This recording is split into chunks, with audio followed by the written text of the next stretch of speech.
Coco Martin at Julia Montes emosyonal na dumating sa burol ng yumaong national artist at superstar na si Nora Honor.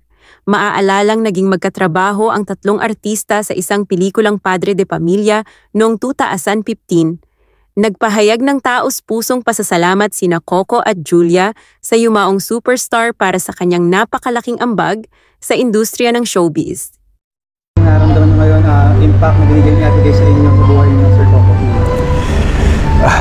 Siyempre malungkot honestly kasi si Ate Gay hindi lang naman namin siya nakatrabaho bilang artista, talagang naramdaman namin siya bilang nanay dahil nung nakasama namin siya, nakatrabaho namin siya sa Padre de Pamilya. Mula nun kasi yung relationship nagdire-diretso naging magkaibigan kami, constant yung communication, nagbabalitaan kami pag nakikita kami sa mga awards night. Kaya kahapon nung nalaman namin, nagulat talaga kami. And then syempre, lahat naman ng ito, alam mo yung sobra kami nagpapasalamat sa kanya, sa iniambag niya sa industriya natin. Alam mo yung napakalaki kasing contribution niya Kung ano yung minamana namin ngayon, yung hanap buhay, yung trabaho meron kami, sila yung nagpasimula ng lahat ng to. Kaya ang hirap kalimutan, ang hirap tanggapin, pero ganun talaga ang buhay.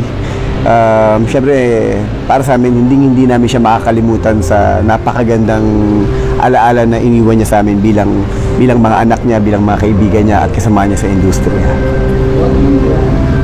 Siguro, bukod po sa talent kasi ni Ate Gay, ang superstar natin, siguro yung mga lesson na binigay niya sa amin, yung mga kwentong isinishare niya every time na nakikipag-usap siya sa amin, yun siguro yung may babaon namin. And siguro kung gaano rin kami kalungkot, ganoon din kalungkot ang mga fans. Pagdasal lang natin kasi nasa langit na siya, kasama na ng Panginoon natin. So, yun na lang isipin natin.